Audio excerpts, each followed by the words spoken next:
Well, a week of reading Leviticus. You can really boast to your friends when you get to this Sunday. Even better next week when you will have finished Leviticus.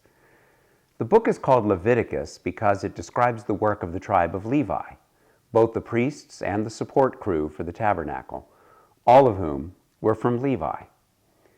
It becomes an important theological point elsewhere that Jesus, whom we call our great high priest, was not from the tribe of Levi. That's another book, though. In Leviticus, you read commands for sacrifices, for ceremonies, for the ordination of priests, and for correct sexual behavior. Here's another opportunity to consider what it would be like to live in a community that actually did all this.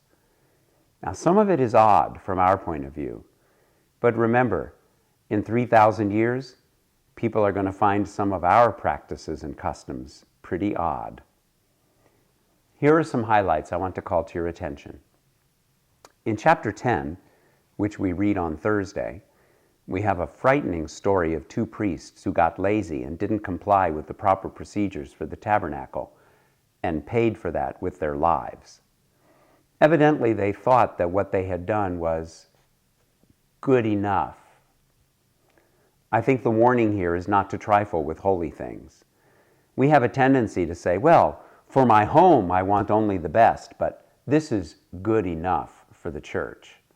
Or we get fast and loose with communion or with how we worship, because after all, it's good enough.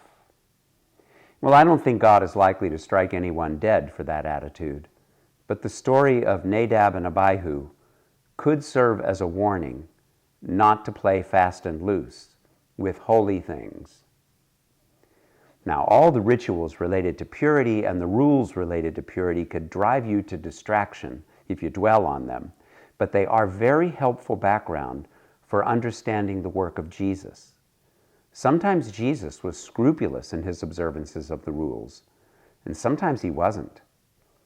If you have a sense of what they are, then when you see what Jesus does, you get a better sense of who Jesus is. Chapter 16 tells you about the scapegoat. You've heard the word before, but did you know the story behind it? In our language, the scapegoat is the person or community who is compelled to bear the sins of others. The scapegoat is not guilty of those things, but the guilty ones blame the scapegoat or punish the scapegoat or treat the scapegoat in such a way as to cause shame, so that the scapegoat bears the sins of the community. After you read Leviticus 16, you'll know about it. And I should say something about chapter 18. This chapter is full of regulations about sexual purity. It was the sort of thing I would read out loud when I was in middle school in order to get my friends laughing. A friend of mine, who is a retired professor of Hebrew Bible, did her dissertation on Leviticus 18, and she tried to turn it into a song. But it is very serious stuff, even if we aren't going to live by it anymore. I think the subtext through it all is this: you are about to settle into someone else's land. You are not to be like them. You are to be respectful of one another.